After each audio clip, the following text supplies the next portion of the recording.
청취자님 한번 상상해 보시죠. 아침에 딱 일어났는데 습관적으로 스마트폰을 켰단 말이에요.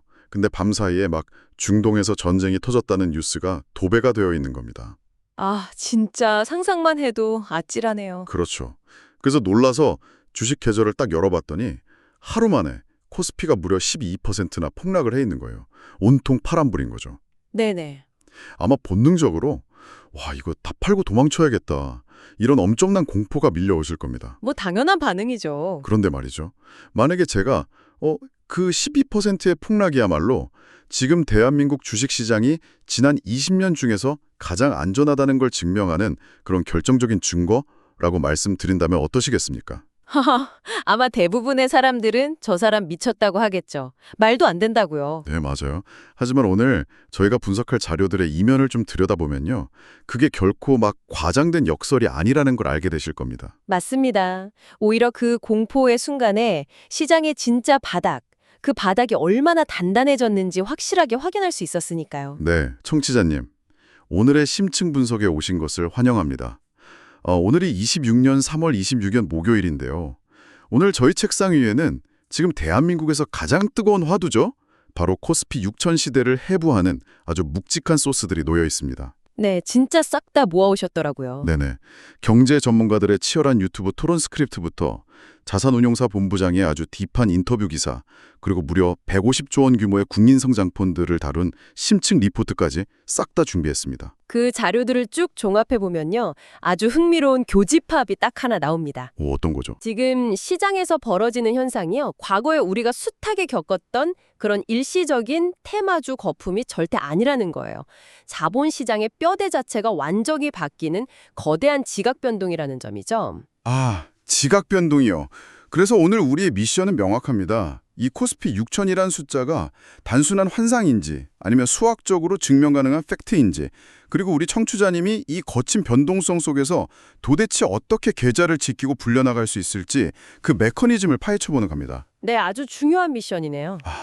그리고 본격적인 분석에 들어가기 전에 청취자님께 꼭 짚고 넘어갈 게 하나 있습니다. 네, 매우 중요한 부분이죠. 오늘 저희가 살펴볼 자료들에는 시장의 규칙을 바꾸는 다양한 정책들이 막 등장하거든요. 그래서 그 과정에서 이재명 대통령의 국내 정책이나 민주당의 입법 동향, 그리고 트럼프 미국 대통령의 글로벌 관세 정책 같은 특정 정치인이나 정당의 이름이 불가피하게 언급이 됩니다. 네네, 주식시장을 분석할 때 정책이라는 건 가장 거대한 변수 중 하나니까 뺄 수가 없거든요. 그렇죠. 하지만 저희는 그 어떤 정치적 입장이나 정책의 옳고 그름을 절대로 평가하지 않습니다. 철저하게 중립적인 입장에서 그 정책들이 시장의 수급과 기업의 이익이라는 숫자에 어떤 영향을 미치고 있는지만 아주 건조하게 팩트 위주로 해부할 겁니다. 맞습니다. 우리는 오직 숫자와 팩트만 봅니다. 좋습니다. 그럼 그 숫자로 바로 들어가 보죠. 저는 사실 코스피 6000이라는 말을 처음 딱 들었을 때 약간 콧방귀를 꼈거든요. 아, 거품이다.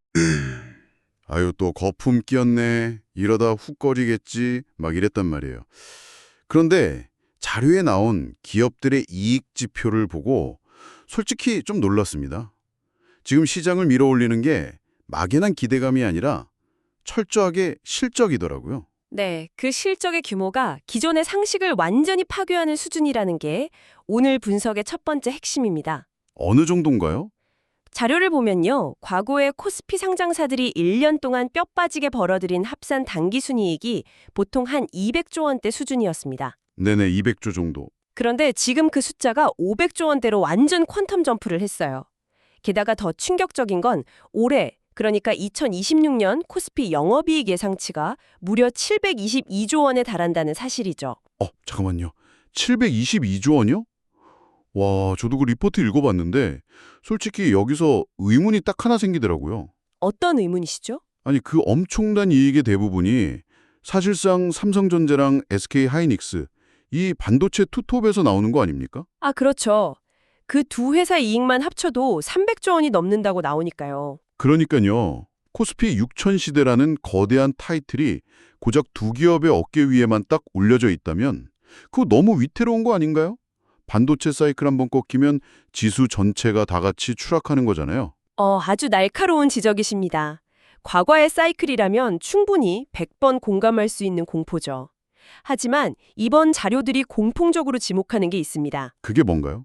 지금의 반도체 호황이 과거에 우리가 알던 스마트폰이나 PC 교체 주기에 따른 그런 단순한 사이클이 아니라는 거예요. 아, 단순 사이클이 아니다. 네.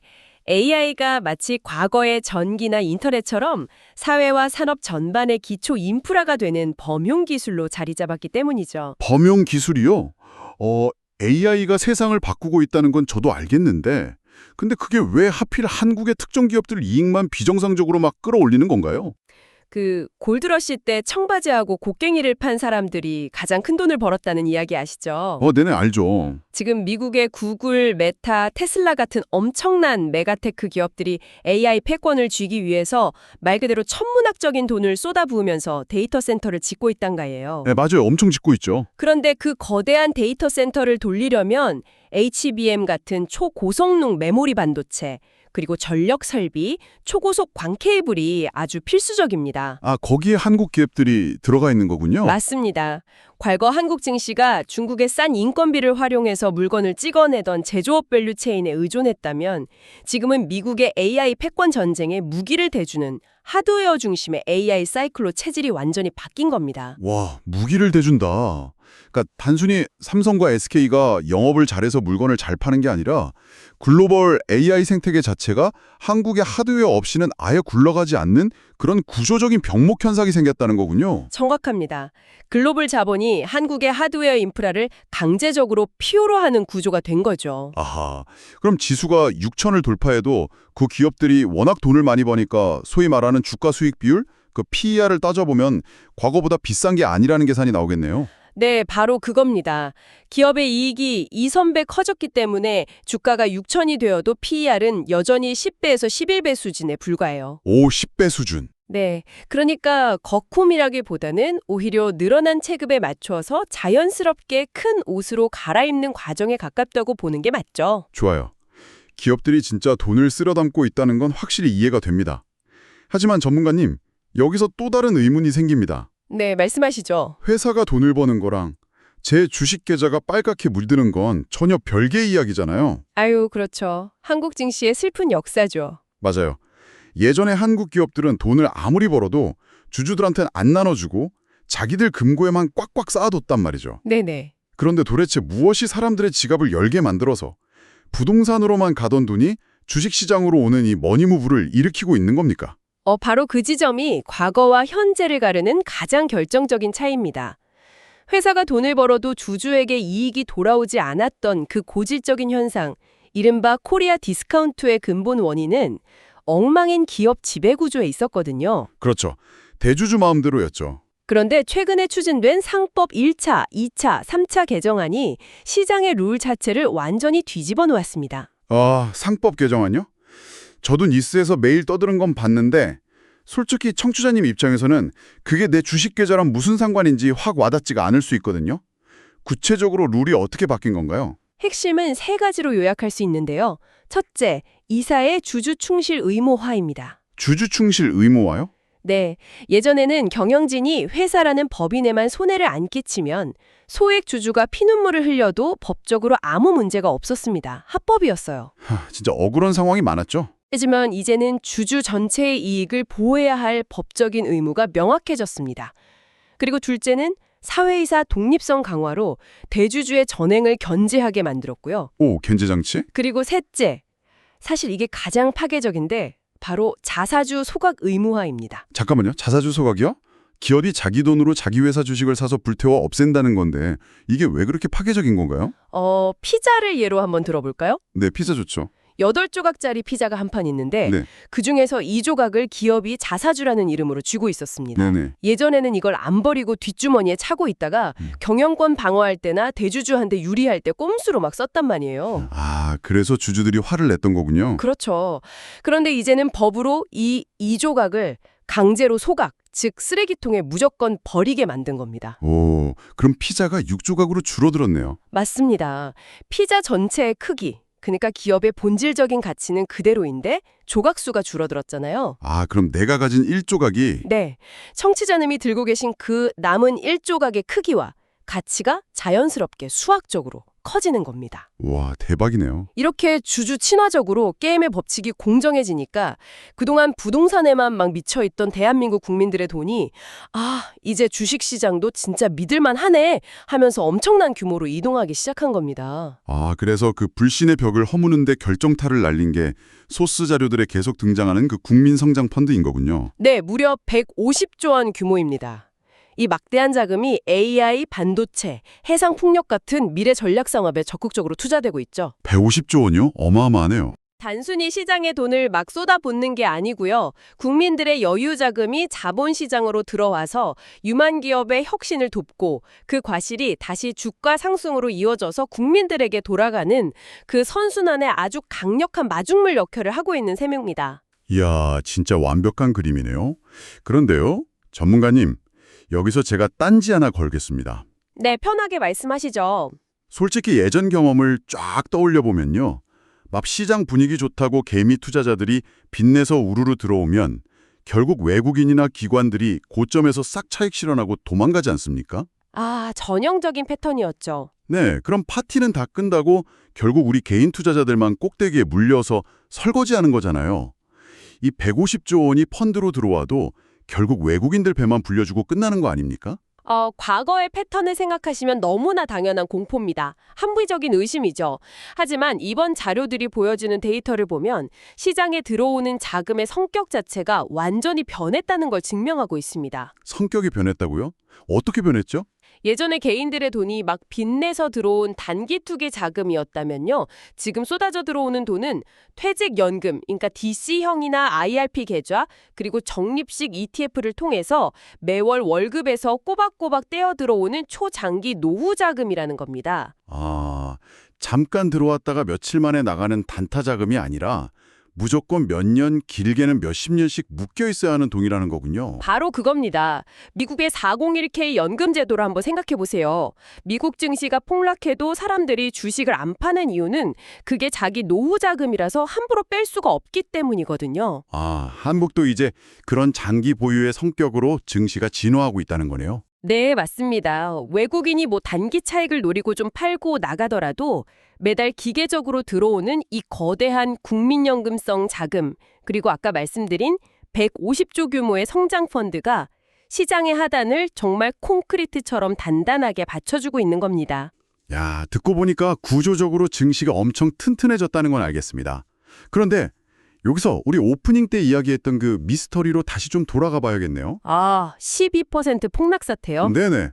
아니 그렇게 하단이 콘크리트처럼 단단하다면서요? 도대체 왜 며칠 전에 그 중동 이란 전쟁 이슈가 빵 터졌을 때 코스피가 하루 만에 10%, 12%씩 와르르 무너져 내린 겁니까? 네, 아주 중요한 질문이십니다. 솔직히 그날 외국인들이 진짜 역대급으로 물량을 집어던졌잖아요. 그럼 외국인들이 한국 시장의 펀더멘털을 불신하고 도망친 거 아닌가요? 겉보기에는 완벽한 패닉셀이었죠. 다들 패닉에 빠졌으니까요. 하지만 자료를 깊이 파고들면 그 폭락은 펀더멘털이 붕괴된 게 아니라 일종의 기계적 오작동에 가깝습니다. 기계적 오작동이요? 네, 당시 한국 시장은 연초 대비 상승률이 약 48%로 전 세계에서 압도적인 1위였습니다. 가장 많이, 가장 빨리 올랐죠. 엄청나게 올랐었죠. 다들 너무 큰 수익을 내고 있다 보니까 언제 팔고 나가야 할지 서로 눈치만 보는 유증기가 가득 찬 방 같은 상태였던 겁니다. 와, 유증기가 가득 찬 방. 거기에 중동 전쟁이라는 성냥불이 딱 던져지니까 차익 실현 매물이 쾅 하고 폭발했다는 비유가 소스에 있었죠. 근데 외국인들의 대규모 매도는 어떻게 설명해야 합니까? 도망친 게 아니라면요. 이걸 이해하시려면 글로벌 펀드들이 움직이는 리밸런싱이라는 메커니즘을 좀 아셔야 합니다. 아주 쉽게 비유를 해볼게요. 네네, 비유 좋아합니다. 청취자님이 동네에 규격이 아주 엄격한 주택단지에 살고 계신다고 가정해보겠습니다. 네. 법적으로 거실의 크기가 집 전체 면적의 50%를 넘으면 안 된다는 규정이 딱 있어요. 50% 제한이 있군요. 네. 그런데 어느 날 거실, 즉 삼성전자 주식이 마법처럼 스스로 막 증식을 해서 집 전체의 70%를 차지하게 돼버린 겁니다. 주가가 너무 급등해서 펀드 내 비중이 규정을 훌쩍 초과해버렸다는 뜻이군요. 네, 맞습니다. 집주인, 즉 펀드 매니저는 그 거실을 너무너무 좋아하지만 동네 법인 펀드 규정을 어길 순 없잖아요. 그렇죠. 어기면 안 되죠. 그러니까 눈물을 머금고 거실벽을 허물어서 강제로 다시 50%로 줄여야만 하는 겁니다. 외국인들이 한국 주식을 막 내다 판 건 한국 경제가 망할 것 같아서가 아니에요. 그럼요. 주가가 너무 올라서 자신들이 정해놓은 비중 제한 규정을 맞추기 위해 엑셀을 돌려서 기계적으로 매도 버튼을 누른 겁니다. 아하. 그러니까 한국 주식 위험해. 다 팔아. 이게 아니라 한국 주식 비중이 너무 커졌네. 비율 빨리 맞춰야겠다. 이거였다는 거네요. 정확합니다. 오히려 이 충격이 우리에게 준 진짜 레슨은 그 폭락 그 자체가 아닙니다. 그럼 뭐죠? 그 엄청난 기계적 투매 물량이 쏟아졌는데도 불구하고 코스피 5천에서 5,400선이 뚫리지가 않고 정말 놀라운 속도로 반등했다는 사실이죠. 아, 금방 회복했죠. 예, 예전 같았으면 그 정도 충격이면 지하실까지 파고 내려갔을 텐데 이제는 시장 스스로가 여기가 진짜 콘크리트 바닥이구나 라는 걸 증명해낸 셈입니다. 좋습니다. 코스피 6천 시대가 튼튼한 실적에 기반한 거고 제도가 든든하게 받쳐주고 있고 바닥도 콘크리트라는 건 완벽하게 이해했습니다. 근데 청취자님 입장에선 그래서 어쩌라는 거냐는 질문이 남습니다. 네, 실전 투자가 제일 중요하죠. 펀더멘털이 아무리 좋아도 당장 내일 또 어디서 전쟁 나면 10% 빠지는 그런 엄청난 변동성 장세잖아요. 소수 중에 한 전문가가 바다가 무서운 이유는 파도 때문이 아니라 수영하는 법을 모르기 때문이다라고 했는데 네, 아주 멋진 비유죠. 솔직히 좀 오글거리긴 하지만 맞는 말이거든요. 이 거친 바다에서 살아남으려면 우리는 도대체 어떻게 수영해야 합니까? 네, 자료에서 도출할 수 있는 실전 가이드라인은 크게 세 가지로 요약됩니다. 첫 번째는 너무나 고전적이지만 인간이 가장 지키기 어려운 기계적 매도 원칙을 세우는 겁니다. 기계종 매도요? 네, 고점 대비 10% 또는 20%가 하락하면 이유를 불문하고 묻지도 따지지도 않고 보유 물량이 일부를 판다는 이른바 어깨에서 파는 전략입니다. 에이, 전무가님 이론은 참 좋죠. 근데 사람이 그게 됩니까? 매일 내 계좌가 불어나고 있는데 조금만 더 내일이면 더 오를 거야 하다가 결국 폭락장 맞고 발목까지 끌려 내려가는 게 인간의 심리잖아요. 맞아요. 욕심이 끝이 없죠. 자료에서 이걸 강제할 수 있는 구체적인 팁도 제공을 하나요? 네, 그래서 증권사 MTS나 HTS에 있는 자동 감시 주문 기능을 적극적으로 활용하라는 조언이 공통적으로 나옵니다. 아, 자동 감시 주문. 인간의 탐욕을 시스템으로 통제하라는 거죠. 내가 자는 동안에도 일하는 동안에도 미리 설정해둔 하락 비율에 도달하면 기계가 알아서 익절을 해버리도록 세팅해두는 것. 이게 바로 변동성 장세의 첫 번째 생존 규칙입니다. 아, 감정을 완전히 배제하고 기계한테 맡기라는 거군요. 알겠습니다. 그럼 두 번째 수용법은 뭡니까? 두 번째는요, 실적이 이끄는 코스피 대신에 철저하게 수급과 정책 모멘텀으로 움직이는 코스닥 시장에 접근하는 방식입니다. 여기서 아주 유용한 도구가 바로 코스닥 액티브 ETF입니다. 액티브 ETF요? 일반 ETF랑 뭐가 다른 건가요? 일반 ETF가 그냥 코스닥 지수 전체를 로봇처럼 맹목적으로 따라가는 거라면요. 액티브 ETF는 펀드 매니저라는 아주 유능한 스카우터를 고용하는 것과 같습니다. 오, 스카우터요? 네, 지수 흐름을 베이스로 깔고 가되 매니저가 유망한 종목들을 직접 발굴하고 비중을 조절해서 시장 수익률 이상의 초과 수익, 즉 알파를 노리는 구조죠. 아, 그러니까 내가 개별 종목을 고를 안목이나 시간은 없으니까 전문가가 실시간으로 수급 쏠리는 유망 종목들을 알아서 골라 담아주게 맡긴다는 거네요? 맞습니다. 근데 이거 무조건 좋은 건 아니지 않나요? 소스 보니까 리스크도 지적하던데요. 물론입니다. 액티브 ETF는 매니저의 재량이 워낙 크다 보니까 펀드에 어떤 종목이 편입될지 정보가 미리 새어나가서 누군가 먼저 사버리는 선춤의 논란이 생길 수 있습니다. 아, 먼저 사버리는 거. 그리고 매니저가 기가 막힌 종목을 골라서 그 주가가 막 급등하더라도 아까 말씀드린 그 펀드 내 비중 제한 룰 있잖아요. 거실 50% 룰이요. 네네. 그것 때문에 더 오를 수 있는 주식을 기계적으로 팔아야 하는 아주 아이러니한 상황도 발생합니다. 이런 구조적인 장단점을 명확히 알고 활용하셔야 합니다. 꼼꼼히 따져보고 들어가야겠네요. 자, 그럼 대망의 마지막 세 번째 팁으로 가보죠. 저는 사실 이 부분이 오늘 심층 분석의 하이라이트라고 생각하는데요. 네, 굉장히 꿀팁이죠. 청취자님들 중에 속으로 아마 이렇게 생각하시는 분들 꽤 있을 겁니다. 아니, 주식 비중 막 늘리고 싶은데 내 퇴직연금 계좌는 법적으로 위험자산을 70%밖에 못 담게 묶여 있어. 더 사고 싶어도 못 산다고.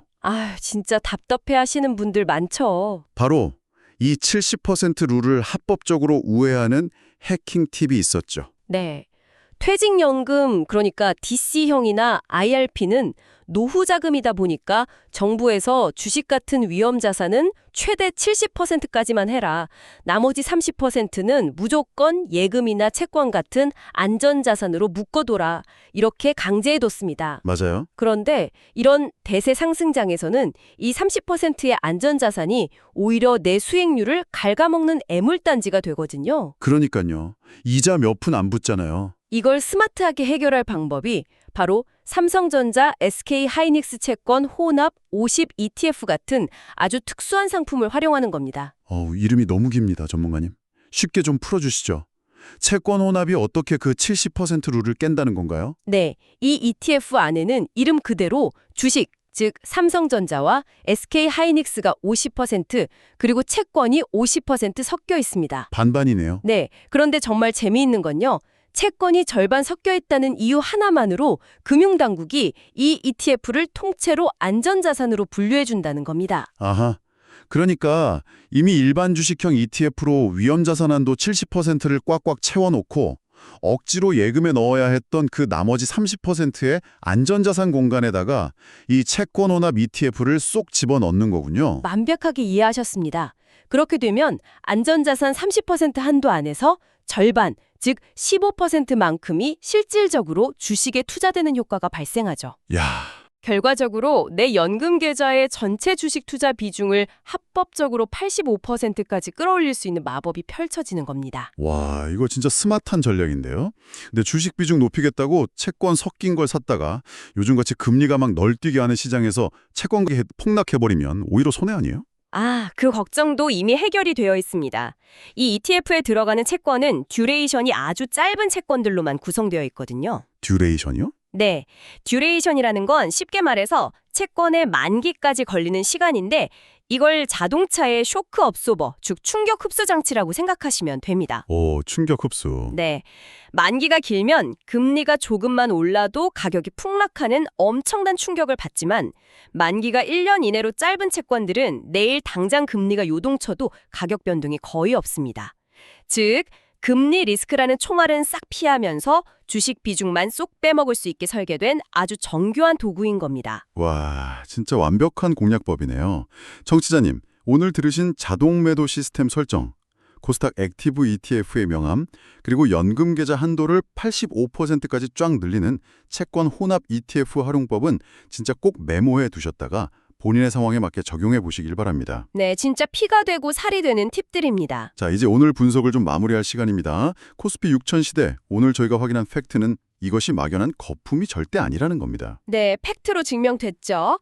AI가 강제하는 하드웨어 기업들의 폭발적인 실적 상승, 상법 개정과 국민성장펀드가 만들어낸 주주 친화적 환경, 그리고 401k식 장기 투자 문화의 정착, 이 세 가지 톱니바퀴가 완벽하게 맞물려 돌아가는 구조적 퀀텀 점프의 현장 한가운데 우리가 지금 서 있습니다. 네, 외부 충격으로 인한 변동성의 파도는 앞으로도 계속 치겠지만요. 펀더멘털이라는 바다의 깊이와 하나는 그 어느 때보다 단단해졌다는 점을 꼭 기억하셨으면 합니다. 맞습니다.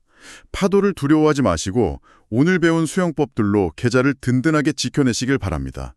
자, 분석을 완전히 마치기 전에 전문가님, 네. 오늘 이 방대한 소스들을 막 파헤치면서 특별히 청취자님과 나누고 싶었던 밤잠을 설치게 한 마지막 질문이 하나 있다고 하셨죠. 네, 오늘 내내 우리가 환호했던 그 이면에 숨겨진 그림자에 대한 이야기입니다. 오늘 자료들을 관통하는 핵심 중 하나가 바로 150조 원의 펀드와 상법 개정이 부동산에 묶여있던 돈을 주식시장으로 블랙홀처럼 빨아들이는 머니무브였죠. 맞아요. 자본시장의 르네상스를 여는 핵심 열쇠였죠. 그렇다면 청취자님 한번 상상해 보십시오. 만약 이 거대한 머니무브가 정말 완벽하게 성공해서 대한민국 자산의 중심축이 부동산에서 기업과 주식으로 영구적으로 이동해버린다면 어떤 일이 벌어질까요? 자산의 중심축이 이동한다면요? 우리는 지금 주식시장의 상승만 보고 있지만 자본의 총량은 정해져 있는 거대한 시속 게임이거든요. 반대편에서 지난 수십 년간 대한민국 경제를 지탱하고 국민 자산의 절대 다수를 차지했건 그 굳건한 부동산 시장은 과연 어떻게 될까요? 반대편 시소가 내려가는 거군요. 돈줄이 말라가는 향후 10년 뒤의 부동산 시장은 어떤 붕괴를 맞이하거나 반대로 어떤 기형적인 형태로 재편될까요? 이 화려한 6000시대의 장막 뒤에서 서서히 가라앉고 있는 그 거대한 대륙에서 과연 무슨 일이 벌어질지 오늘 밤 한번 곰곰이 생각해 보시기 바랍니다. 와, 이거 진짜 뒤통수를 한 대 맞은 기분이네요. 주식시장의 빛 뒤에 가려진 부동산 시장의 그림자. 청취자님, 이 묵직한 질문을 마지막으로 오늘의 심층 분석은 여기서 마치겠습니다. 함께해 주셔서 감사합니다.